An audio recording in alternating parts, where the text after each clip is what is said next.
ரோமருக்கு எழுதின நிருபம் 7ஆம் அதிகாரத்துக்கு திருப்போம். ரோமருக்கு எழுதின நிருபத்தை நாம் வசனம் வசனமாக படித்து வருகிறோம். முதலிலிருந்து இப்பொழுது 7ஆம் அதிகாரத்தில் இருக்கிறோம். 25ஆம் வசனம், 7ஆம் அதிகாரம் 25ஆம் வசனத்திற்கு நாம் வந்திருக்கிறோம். எல்லாரும் ரோமர் 7:25க்கு திருப்போம். நம்முடைய கர்த்தராகிய இயேசு கிறிஸ்து மூலமாய் தேவனை ஸ்தோத்தரிக்கிறேன். ஆதலால் நானே என் மனதினாலே தேவனுடைய நியாய பிரமாணத்துக்கும் மாம்சத்தினாலேயோ பாவ பிரமாணத்துக்கும் ஊழியம் செய்கிறேன். 14ஆம் வசனம் முதல் 25ஆம் வசனம் வரை மிகவும் சர்ச்சைக்குரிய ஒரு வேத பகுதி என்று ஏற்கனவே உங்களுக்கு நான் சொன்னேன். அந்த சர்ச்சை எதை குறித்து இருக்கிறது என்பதை குறித்து சொன்னேன். இங்கே பவுல் அப்போஸ்தலன் ஒரு மனிதனை குறித்து விவரிக்கிறார். அநேகர் நினைக்கிறார்கள் இவர் தன்னை குறித்தே தான் இங்கே விவரித்து சொல்லுகிறார் என்று. என்ன சொல்லுகிறார் அந்த மனுஷனை குறித்து? அவனுடைய ஆவிக்குரிய நிலை எப்படி இருக்கிறதாம்? அவன் என்ன செய்ய வேண்டும் என்று விரும்புகிறானோ அதை செய்ய முடியவில்லை அவனால. எதை செய்யக்கூடாது என்று வெறுக்கிறானோ அதையே செய்கிறான். கர்த்தருடைய பிரமாணம் அது நல்லது, அது நீதி உள்ளது, அது பரிசுத்தம் உள்ளது என்பதை அவன் விசுவாசித்தாலும், அதை செய்ய அவன் விரும்பி முற்பட்டாலும் முயற்சி செய்தாலும் அவன் கண்டுகொள்கிறது என்ன? அவனால் அதை செய்ய முடியவில்லை, அதன்படி நடக்க முடியவில்லை, கர்த்தருடைய பிரமாணத்தை செய்ய முடியவில்லை என்கிறதை உணர்கிறான். இது ரட்சிக்கப்பட்ட மனுஷனை குறிக்கிறதா? அவனுடைய நிலை எப்படி இருக்கிறதா? அல்லது ரட்சிக்கப்படாத மனுஷனை குறித்த நிலை எப்படி இருக்கிறதா? யார் இப்படிப்பட்ட ஒரு ஆவிக்குரிய நிலையில் இருக்கிறான் என்கிறது குறித்து தான் பெரிய கேள்வி. உலகம் முழுவதும் இதை வைத்துக்கொண்டு பெரிய ஒரு டிபேட்டே நடக்குது. சிலர் சொல்லுகிறார்கள், இல்லை இது ரட்சிக்கப்படாத மனுஷனுடைய நிலை, முற்றிலுமாய் ஆவியானவரால் எந்த விதத்திலும் தொடப்படாத ஒரு மனுஷன், அதாவது உலகத்தில் இருக்கிற மனுஷன், சத்தியத்தை அறியாத மனுஷன், எந்த விதத்திலும் தேவனோடு சம்பந்தப்படாத மனுஷன், பாவத்திலே வாழுகிற மனுஷன் தான் இப்படி இருப்பான். எப்படி இருப்பான்? நான் செய்ய விரும்புகிறதை செய்ய முடியவில்லை, செய்ய விரும்பாததை செய்கிறேன், வெறுக்கிறதை செய்கிறேன், கர்த்தருடைய பிரமாணம் என்று நல்லது என்று காண்கிறேன், ஆனாலும் அதை என்னால் நிறைவேற்ற முடியவில்லை என்று சொல்லுகிறான். அவனுடைய நிலை தான் இது எப்படி இருக்குது என்று அனைவரும் சொல்லுகிறார்கள். நான் ஏற்கனவே சொன்னேன், இது முற்றிலுமாய் தேவனுடைய ஆவியினால் எந்த விதத்திலும் தொடப்படாத ஒரு மனுஷனை குறித்த நிலையாக இருக்க முடியாது. ஏனென்றால் தேவனுடைய ஆவியினால் தொடப்படாத ஒரு மனுஷன், சுத்தமா வெளியே இருக்கிற மனுஷன், உலகத்தில் இருக்கிற மனுஷன், கர்த்தருடைய பிரமாணம் நல்லது, நீதி உள்ளது, அது பரிசுத்தமானது, அது நல்லதுன்னு காண்கிறேன், இதனுடைய ஆவிக்குரிய தன்மையை நான் அறிந்து கொண்டிருக்கிறேன், இதன்படி நான் செய்ய விரும்புகிறேன், இப்படிலாம் சொல்லவே மாட்டான். எத்தனை பேர் தெரியும், நம்மெல்லாம் பாவத்தில் வாழும்போது அந்த காலத்தில் இப்படியா சொல்லிட்டு தெரிஞ்சோம்? கர்த்தருடைய பிரமாணம் நல்லது, அது பரிசுத்தமானது, அது நீதி உள்ளது, அதனுடைய ஆவிக்குரிய தன்மை எனக்கு விளங்கிடுச்சு, அதனுடைய வெளிச்சம் எனக்கு கிடைச்சிருச்சாக்கும், நான் அதன்படி செய்ய முயற்சிக்கிறேன், ஆனால் என்னால் செய்ய முடியவில்லை அப்படின்னு பாவி சொல்லி கொண்டு இல்லை. பாவி என்ன சொல்லிட்டு இருக்கிறான்? நான் நல்லா தானே இருக்கிறேன், எனக்குள்ள என்ன குறை? நான் நல்லா தானே வாழ்ந்துட்டு இருக்கிறேன், நான் என்ன பாவம் செய்தேன்? நான் அக்கம் பக்கத்தில் இருக்கிறவங்கள போல கிடையாதே, நான் அவரை போல இல்லையே, இவரை போல இல்லையே, அந்த கிறிஸ்தவரை பார், இந்த பிரசங்கியாரை பார், இவரை பார், அவரை பார், நான் எவ்வளவோ மேன்மை, அதை விட என்னுடைய வாழ்க்கை எவ்வளவு ஒழுங்கான வாழ்க்கை, நான் எவ்வளவு நல்லா வாழ்றேன் அப்படின்னு தான் பாவி சொல்லுவான். பாவிக்கு தனக்குள்ளே பாவம் இருக்கிறது என்பதை குறித்த ஒரு உணர்வோ, அல்லது தேவனுடைய கற்பனையை செய்ய முடியாம இருக்கிறனே, இப்படிப்பட்ட ஒரு அவல நிலையில் இருக்கிறனே என்கிற ஒரு உணர்வு ஏற்படுகிறது கிடையாது. அது மட்டும் இல்ல, தேவனுடைய கற்பனைகள் ஆவிக்குரியது, அந்த ஆவிக்குரிய தன்மை என்ன? அது நீதியும் பரிசுத்தமும் நல்லதுமா இருக்கிறது என்கிறது அவனுக்கு விளங்குகிறது இல்லை. அதுக்கு ஒரு ஆவிக்குரிய வெளிச்சம் தேவை. வெளிச்சம் இருந்தால் தான் அது விளங்கிக் கொள்ள முடியும். அந்த வெளிச்சம் வந்து ஒரு மனுஷனுக்கு கிடைக்கும் போதுதான் அவன் சொல்றான், எனக்கு இப்ப விளங்குது, இவ்வளவு நாள் தெரியாம இருந்தது. அப்போஸ்தலனாகிய பவுல் காலம் முழுக்கும் அவர் பரிசேயராயிருந்தார், அவ்வளவு நாள் அவருக்கு புரியல, நியாயப்பிரமாணம் எனக்கு தெரியலன்றார். திடீர்னு நியாயப்பிரமாணத்தை குறித்து ஒரு வெளிச்சம் அவருக்கு கிடைக்கிறது. அந்த வெளிச்சம் கிடைச்ச பிறகுதான் இது நல்லது, பரிசுத்தமானது, நீதி உள்ளது, இதனுடைய ஆவிக்குரிய தன்மை எனக்கு விளங்குதுன்னு சொல்றார். அப்ப முற்றிலுமாய் ஆவியானவரால் தொடப்படாத ஒரு மனுஷன் அப்படி சொல்ல முடியாது. நான் செய்ய விரும்புறேன், ஆனா செய்ய முடியல, எனக்குள் பாவம் இருக்கிறத நான் காண்கிறேன். இந்த மாதிரி வெளிச்சம்லாம் ஒரு பாவி ஆவியானவரால் தொடப்படாமல் இருந்தால் அவனுக்கு அந்த வெளிச்சம் கிடைக்காது. எப்பேற்பட்ட ஒரு மனுஷனுக்கு இந்த வெளிச்சம் கிடைக்கிறது என்பதை குறித்து நான் உங்களுக்கு சொன்னேன். முற்றிலுமாய் ஆவியானவரால் தொடப்படாத மனுஷன் அல்ல. ரட்சிக்கப்படுவதற்கு சற்று முன்பு ஆவியானவர் ஒருவனுடைய உள்ளத்திலே கிரியை செய்து அவனை உணர்த்துகிற வேளையிலே ஒரு மனுஷன் இந்த நிலைக்கு வருகிறான். அப்பதான் இந்த ஸ்டேஜுக்கு வர்றான். உணர்த்தப்பட்ட ஒரு மனுஷன், ஆவியானவரால் உணர்த்தப்பட்ட ஒரு மனுஷன், அவன் எந்த நிலைக்கு வர்றான்? அவன் சொல்றான், எனக்கு இப்ப விளங்கிடுச்சு நான் தப்புன்னு, என்னுடைய வாழ்க்கை தவறு என்று விளங்கிடுச்சு. கர்த்தரை குறித்த உண்மைகள் பிரசங்கிக்கப்படுகிறத கேட்கிறேன், அதெல்லாம் நான் கரெக்ட்னு எனக்கு விளங்குது. ஆனாலும் அதை செய்ய முடியாத நிலையில் இருக்கிறேன். எனக்குள்ள பாவம் இருக்குது. ஆகையால நான் அதை நல்லதை செய்ய முற்படும் போது நான் தீமையை தான் செய்கிறேன். எதை விரும்புகிறேன் அதை செய்ய முடியல, எதை வெறுக்கிறேன்னு அதை செய்கிறேன். கர்த்தருடைய பிரமாணத்தை விரும்புகிறேன், வெளிச்சம் வந்துருச்சு அதனால தான் விரும்புகிறான், ஆனால் என்னால செய்யறதுக்கு எனக்கு வல்லமை இல்லை என்று ரட்சிக்கப்படுவதற்கு சற்று முன்பு ஆவியானவரால் உணர்த்தப்பட்ட ஒரு மனுஷன், உணர்த்தப்பட்ட நிலையில் இருக்கிற மனுஷன், the man under the convicting work of the Holy Spirit, பரிசுத்த ஆவியானவரின் உணர்த்துதலுக்கு கீழே வாழுகிற மனுஷன். நாம் எல்லாரும் அந்த உணர்த்துதலுக்கு கீழே வாழ்ந்திருக்கிறோம். ரட்சிக்கப்படுறது கொஞ்சம் முன்னாடி எல்லாரும் அந்த நிலையில் இருந்திருக்கிறோம், உணர்த்தப்பட்டிருக்கிறோம். அநேகர் சபைக்கு வர ஆரம்பித்ததே அந்த உணர்த்தப்பட்ட நிலையில தான் வந்தோம். இங்க வந்தோம், சுவிசேஷத்தை கேட்டோம், ஆண்டவரை ஏற்றுக்கொண்டோம், ரட்சிக்கப்பட்டோம். அநேகர் சில நேரத்தில் சில மாசங்கள் கூட அப்படி உணர்த்தப்பட்ட நிலையில வாழ்ந்து கொண்டிருப்பார்கள். அடுத்தது என்ன செய்யணும்னு தெரியாது, ஆனா உணர்வு இருக்குது அவங்களுக்கு. நான் தப்பு, நான் சீர்படணும், நான் ஆண்டவர்கிட்ட வரணும், நான் ஏதாவது எனக்கு வாழ்க்கையில மாற்றம் ஏற்படணும் அப்படிங்கிற தங்களுக்குள்ள பாவம் இருக்குது. இதனுடைய வல்லமை ஆட்டி படைக்கிறது என்கிற அந்த உணர்வு அவர்களுக்கு இருக்குது. அடுத்த ஸ்டெப் எப்படி போறதுன்னு தெரியாம சரியான ஒரு வழி நடத்துதல் இல்லாமல் இருக்கிறார்கள். இப்படிப்பட்ட நிலையில நம்ம எல்லாரும் இருந்திருக்கிறோம். அப்படிப்பட்ட மனுஷனை குறித்து தான் அப்போஸ்தலனாகிய பவுல் இங்கே விவரிக்கிறார். சிலர் சொல்லுகிறார்கள், இல்ல ரட்சிக்கப்பட்ட மனுஷனை குறித்து இந்த வார்த்தைகள் சொல்லுகிறது என்று. ரட்சிக்கப்பட்ட மனுஷனை குறித்து இந்த வார்த்தைகள் சொல்லுகிறது என்று நாம் சொன்னால் ரொம்ப பெரிய பிரச்சனை ஆயிடும். ரட்சிக்கப்பட்டவர்கள் எல்லாம் பிறகு இப்படிதான் வாழ்வாங்க. அப்படிப்பட்ட உபதேசத்தை போதித்தால் ரட்சிக்கப்பட்டவர்கள் எல்லாருமே நான் விரும்புகிறதை செய்ய முடியாமல் வெறுக்கிறதையே செய்கிறேன், நான் நல்லதை செய்ய முற்படும் போது நான் பொல்லாததையே செய்து விடுகிறேன், என்னுடைய நிலை இப்படி இருக்குது அப்படின்னு சொல்லி போதித்து விட்டால் எல்லா விசுவாசிகளும் அப்படி ஆயிடுவாங்க. கரெக்டா எல்லாம் சொல்லுவாங்க, கரெக்ட் பாஸ்டர், 7ஆம் அதிகாரத்தில் சொன்னீங்க இல்லையா, நல்லதை செய்ய பார்த்தா கெட்டது தான் செய்யறேன், நல்லது செய்ய விருப்பம் இருக்குது ஆனா கெட்டது தான் செய்யறேன், அதுதான் என்னுடைய நிலை, கரெக்டா போதிச்சிக்க, இதுதான் எல்லா விசுவாசியின் நிலை. விசுவாசியினுடைய நிலையா இது? யோசித்து பார்க்க வேண்டும். சிலர் போதிக்கிறாங்க அப்படின்னு, அவங்க என்ன சொல்றாங்க, விசுவாசியினுடைய நிலை என்று சொல்லுகிறது மட்டும் இல்லாமல் the believer at his best is in this condition என்று சொல்லுகிறார்கள். அதாவது விசுவாசி ஆவிக்குரிய விதத்திலே நல்ல முதிர்ச்சி பெற்று நல்ல வளர்ந்து, அவன் எவ்வளவு வளர்ந்து அவன் வளர்ச்சியின் உச்சிக்கு போன பிறகு கூட பாவத்தின் மீது முற்றிலுமாய் ஒரு ஜெயத்தை அவன் அனுபவிக்கிறது இல்லை, அவன் இப்படித்தான் இருக்கிறான் என்ற ஒரு போதனையை போதிக்கிறார்கள். அப்படி போதித்தால் அது மிகவும் கேடான விளைவுகளை விசுவாசிகளுடைய வாழ்க்கையில ஏற்படுத்தும். முக்கியமாக பாவத்திலேயே வாழ்ந்து விடலாம், பாவம் செய்யறதுல ஒன்றும் தப்பு இல்லை, இப்படிதான் எல்லா மனுஷரும் இருக்கிறாங்க, இதுல இருந்து விடுதலை கிடையாது என்கிற முடிவுக்கு வந்து விடுவார்கள். ஆனால் எளிதாக அதை எடுத்து சொன்னேன். 5ஆம் 6ஆம் அதிகாரம் மற்றும் 7ஆம் அதிகாரத்திலே பவுல் அப்போஸ்தலன் தெளிவாய் சொல்லுகிறார், பாவத்திலிருந்து விடுதலையாக்கப்பட்டிருக்கிறோம் என்று, பாவத்துக்கு செத்தோம் என்று சொல்லுகிறார். கிறிஸ்துவோடு கூட நாம் திருமண உறவு போல இணைக்கப்பட்டிருக்கிறோம் என்று சொல்லுகிறார்.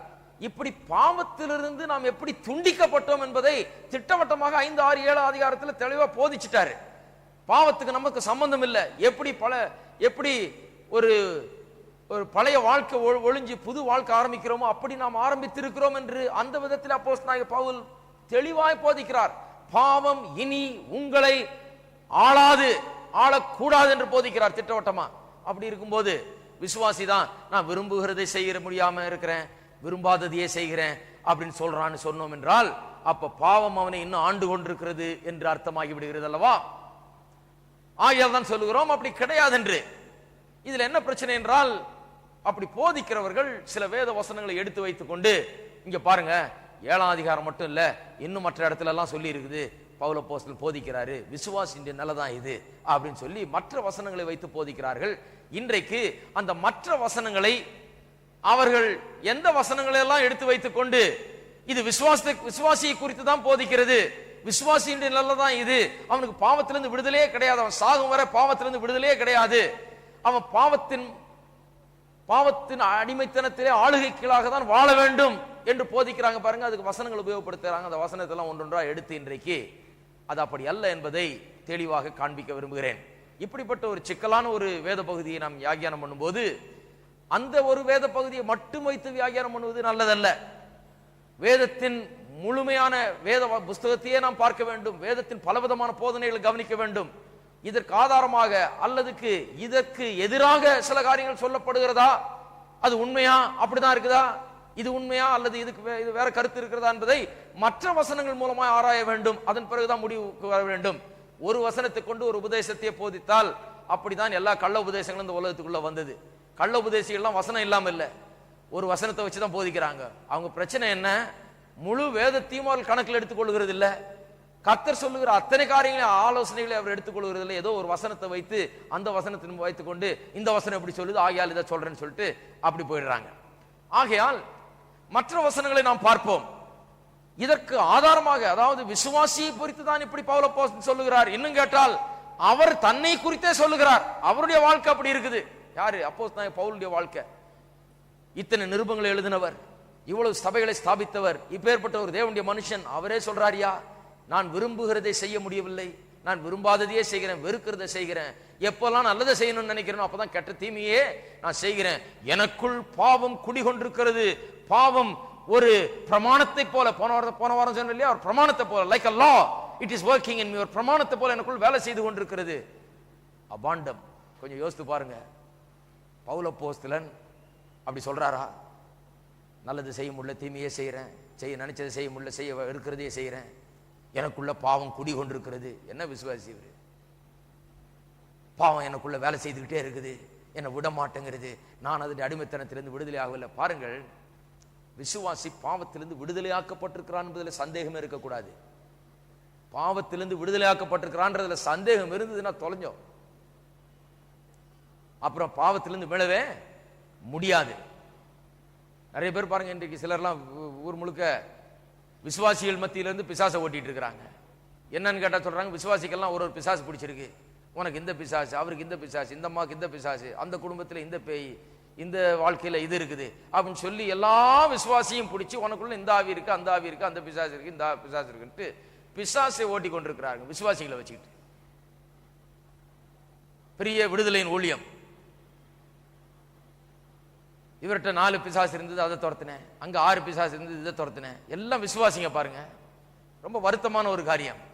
விசுவாசிகளை பிடிச்சி அவங்க மத்தியில் இருக்கிற பிசாசை விரட்டுறோம்னு சொல்லி சொல்லி போதிச்சோம்னா விசுவாசிக்கு இந்த பிசாசு பிரச்சனை தீரவே தீராது. என்னைக்கு விசுவாசி ஆகிறது அந்த ஆளு, என்னைக்கு உருப்படுறது, என்னைக்கு ஜெயமுள்ள விசுவாசியா மாறுறது, என்னைக்கு பிசாசை ஜெயிக்கிற விசுவாசியா இருக்கிறது. என்னைக்கு பார்த்தாலும் இவங்களை தேடிட்டு வந்துட்டு இருக்க வேண்டியது. அவர் எங்க அந்த ஆவியை விரட்டினாரு, இப்போ இன்னொரு ஆவி பிடிச்சி இருக்குது, அந்த ஆவியை மறுபடியும் விரட்டுவாரா, நாளைக்கு எந்த ஆவி பிடிக்குமோ தெரியல, அடுத்த மாசம். அதை விரட்டுறதுக்கு அவர் இருக்கணும். எதுக்கும் அட்ரஸ் டெலிபோன் நம்பர்ல கரெக்டா வாங்கி வச்சுக்கோ. எது ஒன்னா உடனே போன் பண்ற மாதிரி போன்லயே விரட்டுற மாதிரியும் இருக்கணும். இப்படி எல்லாம் இருக்கிறாங்க பாருங்க விசுவாசிகள். விசுவாசிக்கு பிசாசு இருக்குதுன்னு சொன்னா அதனுடைய பிரச்சனைக்கு தீர்வே இருக்காது. அப்புறம் இந்த விசுவாசியை தொலைச்சிட்டோம், நம்ம விசுவாசியை சீரழித்து விட்டோம். அதை விட ஒரு கேவலமான வேலை ஒரு ஊழியக்காரன் செய்ய முடியாது. விசுவாசிக்கு பிசாசு இருக்குதுன்னு சொல்லிட்டா அப்புறம் வேற என்ன இருக்குது? என்னத்துக்கு அவன் விசுவாசியா இருக்கணும்? அப்புறம் என்ன பிரயோஜனம் விசுவாசியா இருந்து? விசுவாசிக்கு பிசாசு இல்ல, விசுவாசியின் இடத்துல பாவம் குடிகொண்டும் கிடையாது. வேதவசனம் அதை போதிக்கிறது. ஆகையால் ஒரு விசுவாசி அப்படி பேச முடியாது, எனக்குள்ள பாவம் குடிகொண்டிருக்கிறது, பாவம் என்ன ஆட்டி படைக்குது, அதனாலதான் நினைக்கிறத செய்ய முடியல, நினைக்கா வெறுக்கிறத செய்யறேன், விரும்புறத செய்ய போறதெல்லாம், நன்மை செய்யும் போதெல்லாம் நான் தீமையே செஞ்சு முடிச்சிடுறேன், ஒன்னும் முடியலனால அப்படின்னு எந்த விசுவாசியும் சொல்ல வேண்டிய நிலையிலே கிடையாது. நீங்க சொல்லலாம், அப்படின்னா விசுவாசி என்றால் பாவமே இல்லாத ஆளையா? பாவத்தின் சோதனையே கிடையாதா விசுவாசிக்கு? விசுவாசி எப்பவுமே பாவத்தில் ஜெயித்து கொண்டே இருக்கிறானா? என்ன சொல்றீங்க? விசுவாசிக்கு பாவத்தின் இடத்துல தோல்வியே கிடையாதா?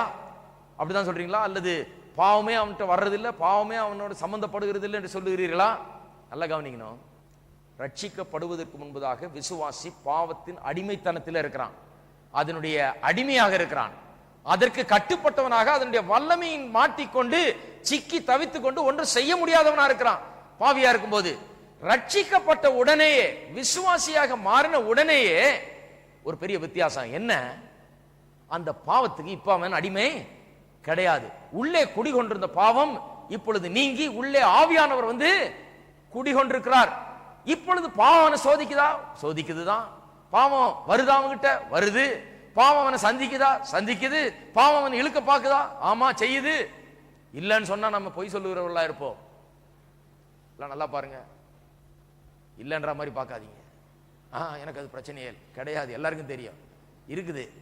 பாவம் வருது, பாவம் வந்து அப்படியே வந்து சோதிக்க பார்க்குது, பாவம் வந்து நம்மை இழுக்க பார்க்கிறது, பாவம் வந்து தன்னுடைய சோதனையில கொண்டு வருகிறது உண்மைதான்.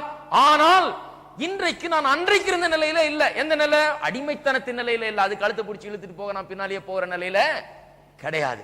அது சொல்றதெல்லாம் செய்யற நிலையில நானு கிடையாது. அதனுடைய வல்லமைக்குள்ளாக சிக்கி கொண்டிருக்கிற நிலையில நானு கிடையாது. இன்றைக்கு ஆவியானவர் எனக்குள்ளே குடிகொண்டிருக்கிறார்.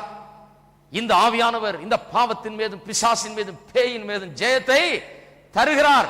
இந்த ஆவியானவர் மூலமாக இந்த பாவத்தை நான் மேற்கொள்ள முடியும். மேற்கொள்ளக்கூடிய நிலையில இன்றைக்கு இருக்கிறேன். நான் அப்படி பேச மாட்டேன். எப்படி? நான் நினைக்கிறத செய்ய முடியல, நான் நினைக்க வெறுக்கிறதையே செய்கிறேன், கர்த்தருடைய பிரமாணத்தை விரும்புகிறேன், நன்மை செய்ய விரும்பும் போதெல்லாம் தீமையே செய்கிறேன், பாவம் எனக்குள்ள குடிகொண்டிருக்கிறது, என்ன ஆட்டி படைக்குது.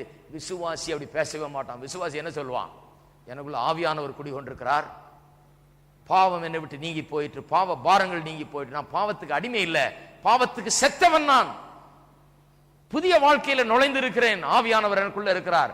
பாவம் அப்பப்போ வந்து என்னை இழுக்க பார்க்குது, என்னை சோதிக்குது, என்னை வந்து கவர்ச்சிக்குது, என்னை வந்து அதன் பின்னால கொண்டு செல்ல பலவிதமான முறையில் முயற்சி செய்கிறது. ஆனால் எனக்குள்ள ஆவியானவர் இருக்கிறபடினாலே ஜெயிக்கக்கூடிய ஒரு ஸ்தானத்திலே நான் இன்றைக்கு இருக்கிறேன். பாவம் வந்து என்னை இழுத்தாலும் கூட அதை மேற்கொள்ளக்கூடிய ஒரு நிலையில நான் இன்றைக்கு இருக்கிறேன்.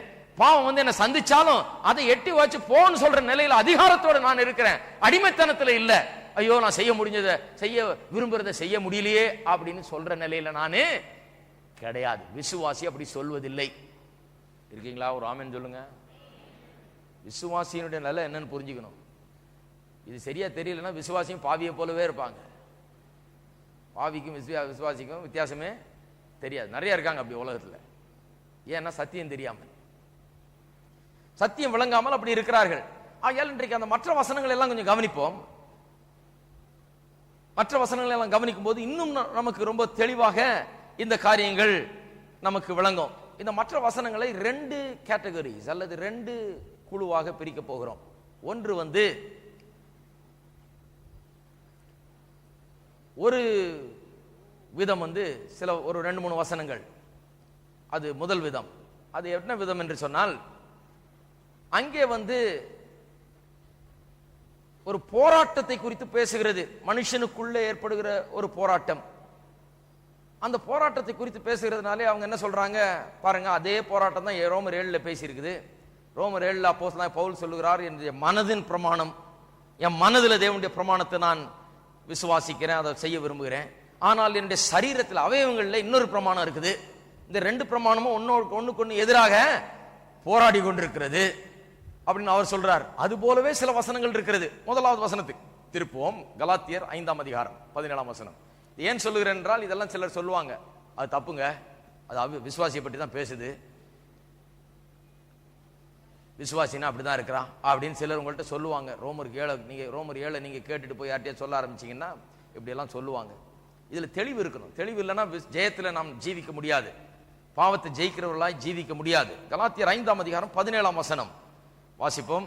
மாம்சம் ஆவிக்கு விரோதமாகவும் ஆவி மாம்சத்துக்கு விரோதமாகவும் இச்சிக்கிறது. நீங்கள் செய்ய வேண்டும் என்று இருக்கிறவைகளை செய்யாதபடிக்கு இவைகள் ஒன்றுக்கொன்று விரோதமாய் இருக்கிறது. பாத்தீங்களா? ரோமர் 7 மாதிரியே இருக்குது. இது கலாத்தியர் முழுவதுமே கிட்டத்தட்ட ரோமர் மாதிரியே இருக்கும். ரோமருக்கு எழுதின நிருபத்துக்கும் கலாத்தியருக்கும் ரொம்ப சம்பந்தம் இருக்குது. ரொம்ப சிமிலாரிட்டிஸ், ஒற்றுமை அதிகம். இந்த வசனத்தை வாசிச்சுட்டு ரோமர் 7:14-25 வாசிங்கன்னா கரெக்ட், அதே தான் பேசுறாரு அங்கேயும் அப்படின்றீங்க டகார்னு. வாசித்த உடனே இப்படிதான் விளங்கும் நமக்கு.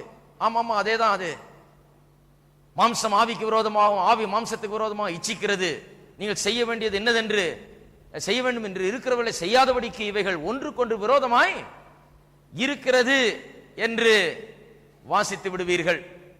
ஏன்னா இங்கேயும் ஒரு போராட்டத்தை பற்றி பேசுது. இந்த போராட்டத்தை பற்றி தான் ரோமர் 7 பேசுறார் என்ற எண்ணம் உடனடியாக நமக்கு ஏற்பட்டு விடுகிறது மேலோட்டமாய் நாம் கவனிக்கும் போது. இங்கே என்ன போராட்டமாம்?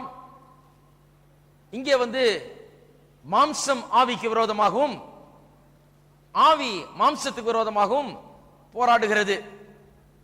மனுஷனுக்குள்ளே ஒரு போராட்டம். ஆவி ஒன்றை சொல்லுகிறது, மாம்சம் இன்னொன்றை சொல்லுகிறது. ஆவின்னு சொன்னா மனுஷனுடைய உள்ளான மனிதன், ரட்சிக்கப்பட்டு புதிய சிருஷ்டியா இருக்கிற மனுஷன். மாம்சம் என்று சொன்னால் இந்த தேவனுடைய ஆவியின் கட்டுப்பாட்டுக்குள் வராத, அதற்கு புறம்பான எண்ணங்கள், யோசனைகள் எல்லாமே மாம்சம் என்று நாம் சொல்றோம். மாம்சம் வெறும் சரீரம் மட்டுமல்ல, அந்த சரீரத்தை இயங்க செய்கிற, அதுக்கு பின்னால இருந்து இந்த சரீரத்தை இப்படி செய்யும் சொல்ற எண்ணங்கள் இருக்கு பாருங்க. தேவனுக்கு ஒத்து வராத எண்ணங்கள், தேவனுக்கு புறம்பான எண்ணங்கள், தேவனுக்கு விரோதமான எண்ணங்கள், அதெல்லாம் மாம்சம் என்று சொல்லுகிறோம். மாம்சீகமான எண்ணங்கள், அதுதான் மாம்சீகமான செயல்களில் கொண்டு போய் விடுகிறது. அப்ப மாம்சம் என்று சொல்லும் போது தேவனுக்கு புறம்பான, தேவனுக்கு ஒவ்வாத காரியங்கள், அது எண்ணங்களா இருந்தாலும் சரி, செய்கைகளா இருந்தாலும் சரி. குறிப்பா சொல்ல போனா செய்கைகளை உண்டாக்குகிற எண்ணங்கள் மற்றும் செய்கைகள் எல்லாமே மாம்சம் என்று சொல்லுகிறோம். இந்த மாம்சமும் ஆவியும் ஒன்றுக்கொன்று எதிராக வேலை செய்து கொண்டிருக்கிறதா. என்ன செய்தான்? நீங்க செய்ய விரும்புகிறதை, நீங்க சொன்னா உங்களுடைய ஆவி, உள்ளான மனுஷன், புது சிருஷ்டியா இருக்கிற உள்ளான மனுஷன் செய்ய விரும்புகிறதை செய்யாமல் அதை தடுக்கும்படியாக இவைகள் ஒன்றுக்கொன்று விரோதமாய் இருக்கிறது என்று சொல்லுகிறார். அப்ப ரோமர் 7 இதுவும் ஒரே காரியத்தை தான் பேசுகிறதா? அந்த ஸ்ட்ரகிளும் இந்த ஸ்ட்ரகிளும் ஒண்ணுதானா? ரோமர் 7 அங்கே மனதின் பிரமாணமும் அவயவங்களின் பிரமாணமும் ஒன்றுக்கொன்று எதிராக வேலை செய்து கொண்டிருக்கிறதே. அதனால தானே செய்ய நினைச்சதை செய்ய முடியல, விரும்புகிறத செய்ய முடியல, வெறுக்கிறத செய்யறன்றாரு. அதனால தானே நன்மை செய்யும் போதெல்லாம் தீமையே செஞ்சிடறேன்னு சொல்றாரு. அதுவும் இதுவும் ஒன்னா? கொஞ்சம் பார்ப்போம், அதனுடைய கான்டெக்ஸ்ட பார்க்க வேணும். 16ஆம் வசனத்தை பார்ப்போம். 17ஆம் வசனம் இப்ப வாசிச்சோம். எதை குறித்து இங்கே பேசுகிறார்? பின்னும் நான் சொல்லுகிறது என்னவென்றால், ஆவிக்கேற்றபடி நடந்து கொள்ளுங்கள், அப்பொழுது மாம்ச இச்சையை நிறைவேற்றாதிருப்பீர்கள். இங்க பாருங்க, இதுக்கும் ரோமர் 7க்கும் ரொம்ப வித்தியாசம். ரோமர்ல இது சொல்லப்படவே இல்லை. இங்க என்ன சொல்லுகிறது? விசுவாசி ஒரு புதிய நிலையில இருக்கிறான். என்ன நிலை? ஆவிக்கேற்றபடி நடந்து கொள். நடந்து கொண்டால் மாம்ச இச்சையை நிறைவேற்றாதிருப்பீர்கள். He has the possibility now of not acting according to the flesh. மாம்சத்துக்கு ஏற்றவாறு அந்த காரியங்களை நிறைவேற்ற வேண்டும் என்கிற அவசியத்தில் இன்றைக்கு விசுவாசி இல்ல. அந்த பாவத்தினுடைய வல்லமையின் கட்டுப்பாட்டுக்குள்ள இல்ல. ஏனென்றால் அவன் ஆவியில நடந்தால் மாம்ச இச்சையை நிறைவேற்ற மாட்டான். ஆனா ரோமர் 7 எப்படி சொல்லி இருக்குது? நான் செய்ய விரும்புறேன், ஆனா முடியல. இங்க என்ன சொல்லுது? முடியும். ரெண்டுத்துக்கும் பெரிய வித்தியாசம். இங்க விசுவாசியை பற்றி பேசுறார். விசுவாசி இருக்கிற நிலையே வேறு. அவன் ஆவியின்படி நடந்தால் மாம்ச இச்சையை நிறைவேற்ற மாட்டீர்கள். விசுவாசிகள் ஆவியின்படி நடந்தால், பரிசுத்த ஆவியின் வல்லமையில வாழ்ந்தால் மாம்ச இச்சைகளை நிறைவேற்ற மாட்டோம். அப்போஸ்தலனாகிய பவுல் திட்டவட்டமா சொல்றார், நிறைவேற்ற மாட்டோம். நம்ம அங்க உட்கார்ந்துட்டு ஐயோ நான் நினைச்சதை செய்ய முடியலையே, நான் நல்லதை செய்ய நினைக்கும் போது தீமையே செஞ்சிடறேன், அப்படியா இருக்கிறோம்? கிடையாது. ஆவியின்படி நடன்னு சொல்றார். நடந்தா நிறைவேற்ற மாட்டாய். ஆவியின்படி நடந்தா மாம்ச இச்சை நிறைவேற்ற மாட்டாய். சிம்பிள். விசுவாசி ஆவியின்படி நடந்தால் மாம்ச இச்சை நிறைவேற்ற மாட்டான் என்கிற உண்மை இங்க சொல்லுகிறார். அது ரோமர் 7 இல்லவே இல்லை.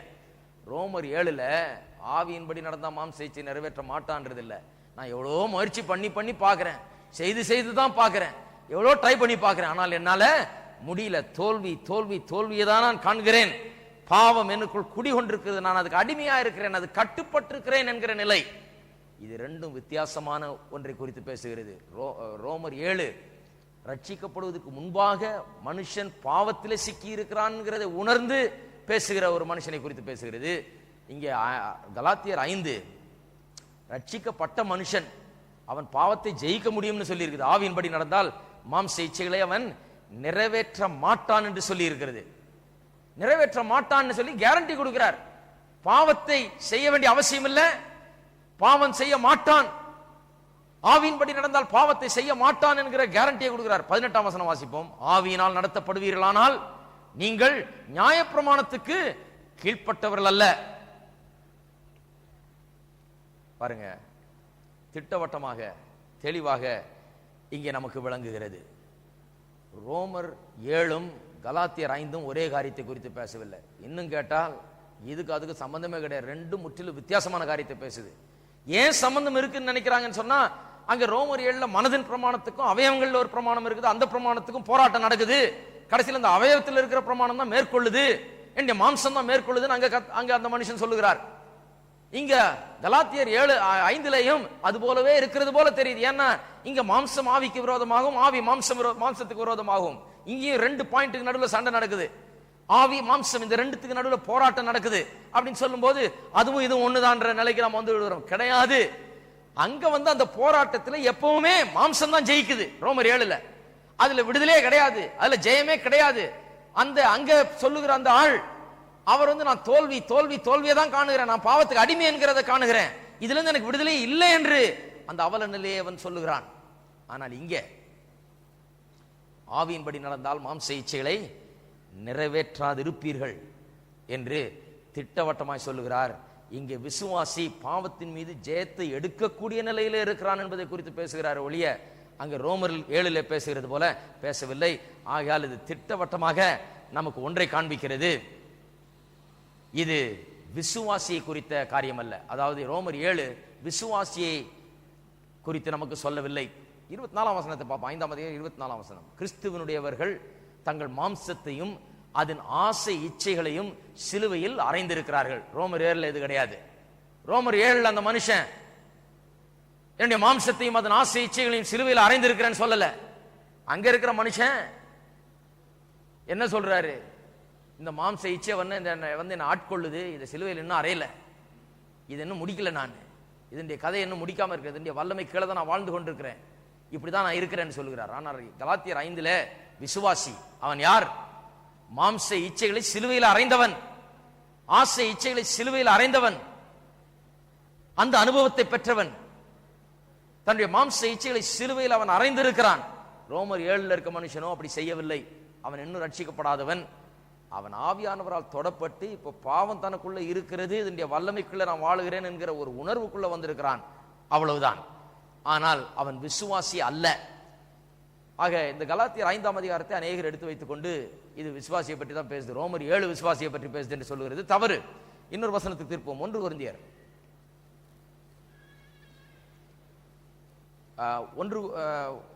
முதல்ல 1 கொரிந்தியர் திருப்போம். 1 கொரிந்தியர் 9ஆம் அதிகாரம் 26ஆம் வசனம் 27ஆம் வசனம்.